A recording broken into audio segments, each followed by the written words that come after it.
প্রধান উপদেষ্টা মহোদয় তিনি তার সুনির্দিষ্ট কোনো ডেডলাইন আমাদের দেননি।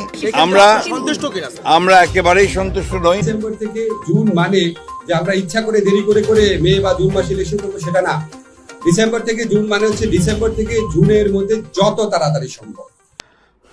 আসসালামু আলাইকুম দর্শক, দেশ ও দেশের বাহির থেকে যারা আমার ভিডিওটি প্লে করেছেন জানাচ্ছি আন্তরিক শুভেচ্ছা ও অভিনন্দন। আশা করি সবাই ভালো আছেন, সুস্থ আছেন, আলহামদুলিল্লাহ। তো ভিউয়ার্স, আগামী নির্বাচনের রোড ম্যাপ ও ডিসেম্বরের মধ্যেই নির্বাচন হচ্ছে কিনা তার স্পষ্ট বার্তা নেওয়ার জন্য যমুনায় প্রধান উপদেষ্টা ডক্টর মোহাম্মদ ইউনূসের সঙ্গে বিএনপির এক শ্বাসরুদ্ধকর বৈঠক, যে বৈঠকে আগামী নির্বাচনের কি রোড ম্যাপ সিদ্ধান্ত হলো, আসুন আমরা সরাসরি আজকে তাদের কাছ থেকেই বিস্তারিত জানবো। সো ভিডিওতে যাওয়ার আগে ছোট রিকোয়েস্ট থাকবে, যারা এখনো চ্যানেলটি সাবস্ক্রাইব করেননি সকল আপডেট সবার আগে জানতে অবশ্যই চ্যানেলটি সাবস্ক্রাইব করে পাশে রাখবেন। দর্শক, আমরা সরাসরি জানবো যে প্রধান উপদেষ্টার সঙ্গে বিএনপির বৈঠকের নির্বাচনটা কি ডিসেম্বরেই হচ্ছে নাকি 2026 সালে বা অন্য কোনো বছরে হতে যাচ্ছে, বিস্তারিত।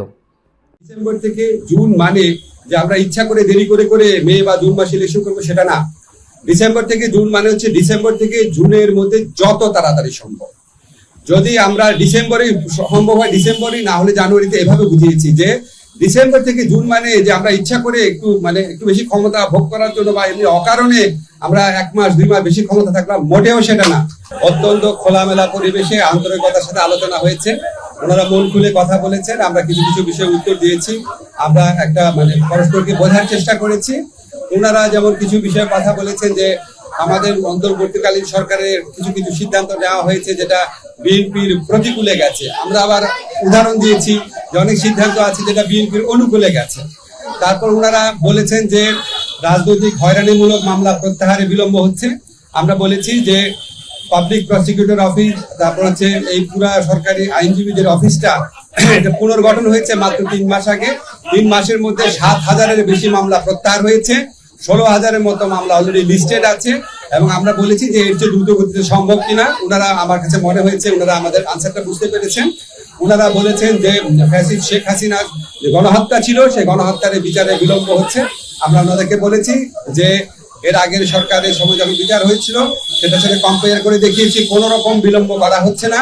ওনারা আরেকটা ট্রাইব্যুনাল গঠন করার কথা বলেছেন, আমরা বলেছি আমরা এই লক্ষ্যে কাজ করছি, অচিরে এটা হয়ে যাবে। ওনারা বলেছেন যে বিএনপি বাংলাদেশে গত 15 বছর যাবৎ নিরবচ্ছিন্ন ভাবে নির্যাতিত হয়েছে। অবশ্যই আমরা সেটার প্রতি শ্রদ্ধাবোধ দেখিয়েছি এবং এটা অবশ্যই ওনারা কারেক্টলি বলেছেন। ওনারা বলেছেন যে ওনারা যে দলের যে সংস্কার ভাবনা যেটা এটা বহু পুরানা, ওনারা সবসময় সংস্কারপন্থী দল, আমরা এটা এগ্রি করেছি। অবশ্যই বিএনপি সবসময় সংস্কারের কথা বলেছেন। সবচেয়ে বড় কথা, বিএনপি আমাদের এই বিভিন্ন যে সংস্কারের জন্য গঠিত বিভিন্ন কমিশন আছে, বিশেষ করে ঐক্যমত্য কমিশনের যে প্রস্তাবাবলী আছে সেটা ক্ষেত্রে বিএনপি অত্যন্ত পজিটিভ এবং ইতিবাচক একটা রেসপন্স দেখিয়েছে। তারা বলেছেন যে তারা এই 2-3 দিনের মধ্যে ঐক্যমত্য কমিশনের সাথে মিটিং এ বসছে এবং অধিকাংশ সংস্কার প্রস্তাবের সাথে তারা ঐক্যমত পোষণ করে এবং জুলাই চার্টার খুব দ্রুত প্রণীত হয়ে যাবে, এটা তারাও আমাদেরকে আশ্বাস দিয়েছে। আমাদের কাছে মনে হয়েছে বিএনপি সংস্কারের ব্যাপারে অত্যন্ত আন্তরিক। একটা ব্যাপার নিয়ে একটুখানি আপনার ভিন্ন মত হতে পারে, সেটা হচ্ছে ওনারা যেটা বলেছেন সত্যি, যে ওনারা বলেছেন যে ডিসেম্বরের মধ্যে ইলেকশন হলে ভালো হয়। এবং আমরা এখানে বলেছি এবং ওনারা বলেছেন যে এরকম আমাদের কথাবার্তার মধ্যে কিছু অস্পষ্টতা থাকে, কেউ কেউ আমাদের সরকারের কোনো কোনো উপদেষ্টা অন্যরকম কথা বলেন। আমরা একটা ক্যাটাগরিক্যালি বলেছি যে যেটাই বলুক না কেন আমাদের প্রধান উপদেষ্টা জাতির উদ্দেশ্যে দেওয়া ভাষণে বারবার যেটা রিপিট করেছেন সেটাই দলের অবস্থান। সেখান থেকে অন্য কেউ যদি বেফাস কথা বা অন্যরকম নিজস্ব বিবেচনা প্রসূত কথা বলেন সেটাতে তারা যেন বিভ্রান্ত না হন। আমাদের প্রধান উপদেষ্টা ডক্টর মোহাম্মদ ইউনূস উনি প্রথম থেকে বলেছেন ডিসেম্বর থেকে জুন। আজকে আলোচনায় আমরা কয়েকটা বিষয় স্পষ্ট করেছি, সেটা আপনাদের বলি। একটা হচ্ছে ডিসেম্বর থেকে জুন মানে যে আমরা ইচ্ছা করে দেরি করে করে মে বা জুন মাসে ইলেকশন করবো সেটা না। ডিসেম্বর থেকে জুন মানে হচ্ছে ডিসেম্বর থেকে জুনের মধ্যে যত তাড়াতাড়ি সম্ভব। যদি আমরা ডিসেম্বরে সম্ভব হয় ডিসেম্বরই, না হলে জানুয়ারিতে, এভাবে বুঝিয়েছি যে ডিসেম্বর থেকে জুন মানে যে আমরা ইচ্ছা করে একটু বেশি ক্ষমতা ভোগ করার জন্য বা এমনি অকারণে আমরা 1 মাস 2 মাস বেশি ক্ষমতা থাকলাম, মোটেও সেটা না। ডিসেম্বরের থেকে জুনের মধ্যে যত তাড়াতাড়ি সম্ভব। এখন ওনারা একটু জানতে চেয়েছে যে সংস্কার যদি হয়ে যায় এত দেরি করার মানে কি আছে। আমরা ব্যাখ্যা করে বুঝিয়েছি জুলাই চার্টার প্রণীত হলেও যে প্রয়োজনীয় আইনগত ব্যবস্থা, নীতিগত ব্যবস্থা সেগুলি গ্রহণ করতে মাঝে মাঝে সময় লাগে। যেমন একটা এক্সাম্পল দিয়ে বলেছি যে ডিজিটাল সুরক্ষা আইন, এটা আমরা 23 বার ড্রাফট করেছি বিভিন্ন অংশীজনের মতামত নেওয়ার জন্য। এবং বেশ কয়েক মাস সময় লেগেছে। সেজন্য আমরা বলছি আমরা তো পিন পয়েন্ট করতে পারবো না। জুলাই চার্টার পরিণত হওয়ার পর কোয়েনাইনটা কতদিনে হয়ে যাবে, কারণ আমরা তো অংশীজনের সাথে কথা বলবো, ব্রড কনসালটেশনের ভিত্তিতে করবো। আরেকটা বিষয় আমরা বলেছি যে আমাদের তো একটা জনগণের তো একটা আকাঙ্ক্ষা আছে যে না আমরা বিচার করে যাই। আজকে বাংলাদেশে এত বেশি হাজারের বেশি তরুণ জীবন দিয়েছে, আর প্রায় 50-60 হাজার মানুষ আপনার শারীরিকভাবে পার্মানেন্টলি ক্ষতিগ্রস্ত হয়েছে, চোখ হারিয়েছে। তাদের যে বিচারের যে দাবি, এটা তো এই গণ অভ্যুত্থানের অন্যতম প্রধান আকাঙ্ক্ষা আছে। তা আমরা যদি কোনো বিচার না করে যাই, কোনো বিচার না করে আমরা যদি ইলেকশন দিই, আমরা মানুষের কাছে এবং নিজের কাছে জবাব দেবো কিভাবে? ফলে শুধু ইলেকশনটা সংস্কার, নির্বাচন, ইলেকশনের ব্যাপারটা সংস্কার, বিচার এবং আমাদের সরকারের গৃহীত কিছু পদক্ষেপের উপর নির্ভর করে। এই জন্যই ডিসেম্বর থেকে জুন টাইমলাইনটা বলা হয়। কিন্তু আমরা ক্যাটাগরিক্যালি বলেছি এটা কোনোভাবেই জুনের বেশি যাবে না, যে কথাই বলুক না কেন। এটা প্রধান উপদেষ্টার অঙ্গীকার, পুরা জাতির প্রতি রিপিটেডলি উনি বলেছেন কোনো অবস্থাতেই জুন অতিক্রম করা হবে না, নাম্বার 1। নাম্বার 2 হচ্ছে ডিসেম্বর থেকে জুন মানে হচ্ছে ডিসেম্বর থেকে জুন, বাট এর মধ্যে যত তাড়াতাড়ি সম্ভব অযথা কালক্ষেপণের বিন্দু মাত্র চেষ্টা আমাদের মধ্যে থাকবে না। নাম্বার 3 হচ্ছে যতটা সম্ভব সংস্কার আমরা করে যেতে চাই। বিএনপির মহাসচিবের এটা বলার অবশ্যই অধিকার আছে। একটা আলোচনা থেকে একজন একভাবে পারসিভ করে, আরেকজন আরেকভাবে পারসিভ করে। আমার কাছে ওনাদেরকে দেখে হ্যাপি লেগেছে। যখন আমাদের ডায়লগটা শেষ হয়েছে মনে হয়েছে ওনাদের মনে যে প্রশ্ন ছিল এগুলো অনেক কিছু উত্তর ওনারা পেয়েছেন। আমার কাছে এটা মনে হয়েছে, ফখরুল ভাইয়ের কাছে অন্যরকম মনে হতে পারে। ওনারা এই সমস্ত আশঙ্কার কথা বলেছেন, আমরা আমাদের মতো বলেছি যে সমস্ত আশঙ্কার কোনো রকম কারণ নাই। এসব ব্যাপারে আমরা সচেতন আছি। আমরা অত্যন্ত রেসপেক্টফুলি ওনাদের মতামত আমরা বিবেচনায় নিয়েছি। আমরা এই ব্যাপারে আরো সচেতন থাকবো। আমরা বলেছি শেখ হাসিনার বিচারে কোনো রকম বিলম্ব হচ্ছে না। আপনারা একটা জিনিস খেয়াল করে দেখবেন, শেখ হাসিনার সরকার যখন জামাতে ইসলামদের লিডারদের যে একটা খুবই প্রশ্নবিদ্ধ বিচার করেছিলেন, এবং ওই বিচারে এভারেজ টাইম লেগেছে 2.5 বছর। আপনাদের একটা পার্সপেক্টিভে দেখুন। দর্শক, স্ক্রিনে আমরা সে সম্পর্কে বিস্তারিত জানলাম। এ বিষয়ে আপনাদের মতামত কমেন্টে জানান। কেউ ভিডিওটি স্কিপ করবেন না। বাংলাদেশের নির্বাচন হবে জনগণের প্রত্যাশায়। বাংলাদেশের সকল গণতন্ত্র ফিরিয়ে আসবে, সেই সিদ্ধান্ত নেবে জনগণ। সেখানে বিএনপি কেন বাংলাদেশের নির্বাচন নিয়ে এত মাতামাতি করছে? এদিকে যুক্তরাষ্ট্রের জাতিসংঘের এক অধিবেশনে সরাসরি বাংলাদেশের জনগণকে উদ্দেশ্য করেই তারা বলেছেন যে বাংলাদেশের ভবিষ্যৎ তৈরি করবে, ঠিক করবে তাই দেশের জনগণ। সেখানে বিএনপি কেন লাফালাফি করছেন, আসুন তার গোপন রহস্য জানবো এই ভিডিওতে। ডক্টর মোহাম্মদ ইউনূসের কাছ থেকে হতাশ হয়ে ফিরলেন বিএনপির প্রতিনিধি দল। আজ বাংলাদেশ জাতীয়তাবাদী দলের একটি প্রতিনিধি দল তারা সাক্ষাতে মিলিত হয়েছেন অন্তর্বর্তীকালীন সরকারের প্রধান উপদেষ্টা ডক্টর মোহাম্মদ ইউনূস সাহেবের সাথে। উদ্দেশ্য ছিল বাংলাদেশে নির্বাচন কখন অনুষ্ঠিত হবে তার প্রকৃত রোডম্যাপ ঘোষণা করা। বিএনপির পক্ষ থেকে জানতে চাওয়া হয়েছে স্পেসিফিক ডেট বা রোডম্যাপ, যে কখন কোন তারিখে কিভাবে কতদিনের মধ্যে নির্বাচন সম্ভব সেটার একটা ক্লিয়ার ধারণা দেয়া। কিন্তু বিএনপির মহাসচিব জনাব মির্জা ফখরুল ইসলাম আলমগীর সাহেব তিনি সাংবাদিকদের সামনে প্রকাশ করেছেন যে বিএনপির যে বৈঠক হয়েছে ডক্টর মোহাম্মদ ইউনূসের সাথে তাতে বিএনপি সন্তুষ্ট নয়।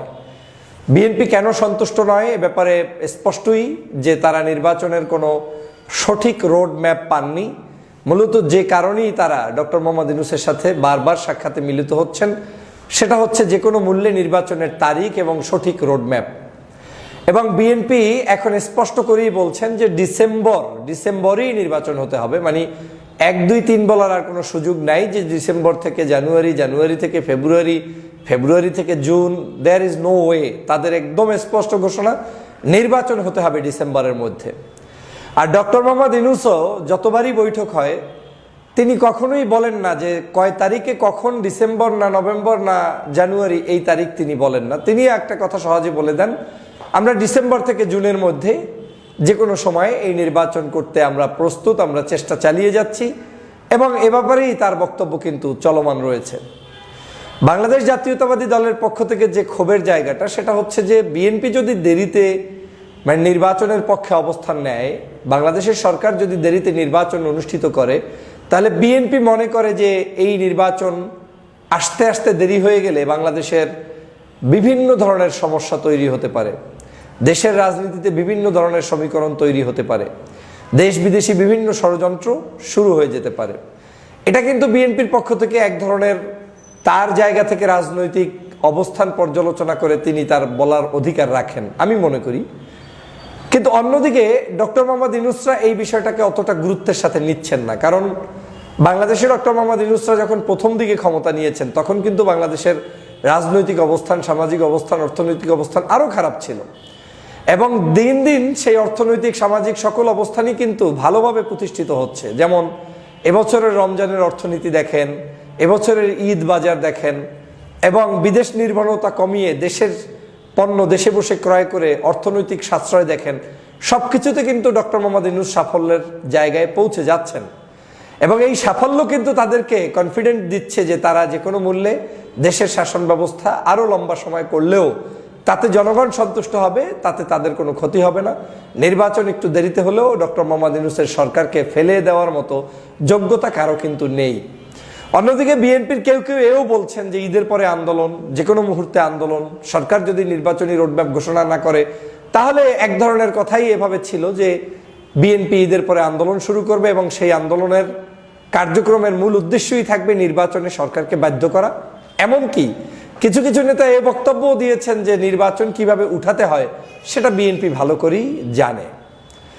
আবার অনলাইনে আপনি যদি একটু তাকান বা বিভিন্ন জায়গায় হাটে বাজারে যদি একটু মানুষের কাছে জিজ্ঞেস করেন যে নির্বাচনটা কখন হলে ভালো হয়, নানান মতের, নানান পথের, নানান বক্তব্য কিন্তু ফুটে উঠেছে। তারা বলার চেষ্টা করছে, কেউ কেউ বলছে ডক্টর মোহাম্মদ ইউনূসকেই রেখে দাও, কেউ কেউ বলছে 5 বছর আগে কোনো নির্বাচনই দরকার নেই, কেউ কেউ বলছে 29 পর্যন্ত থাকুক, যার যেভাবে মত। কিন্তু জনতা কিন্তু ডক্টর মোহাম্মদ ইউনূসের উপরে সন্তুষ্ট। এটাই হচ্ছে আজকের বাংলাদেশের বাস্তব চিত্র। এখন এই সন্তুষ্টের অবস্থানটাই আবার বাংলাদেশের জাতীয়তাবাদী দল সহ বিভিন্ন রাজনৈতিক দলের কাছে আবার অন্যরকম মেসেজ যেতে পারে যে বেশি সন্তুষ্ট হলে তো আবার সমস্যা, ডক্টর মোহাম্মদ ইউনূস যদি টিকে যায় তাহলে তো সমস্যা, তাহলে তো অতি দ্রুত নির্বাচন হওয়ার সম্ভাবনা নেই। জনগণ এবং দর্শক, স্ক্রিনে আমরা সে সম্পর্কে বিস্তারিত জানলাম। সো ভিডিও এই পর্যন্ত। ভালো লাগলে লাইক এন্ড কমেন্ট করবেন এবং দেশের সকল আপডেট সবার আগে জানতে অবশ্যই চ্যানেলটি সাবস্ক্রাইব করে পাশে রাখবেন। দেখা হবে পরবর্তী ভিডিওতে ইনশাআল্লাহ। আসসালামু আলাইকুম ওয়া রাহমাতুল্লাহ।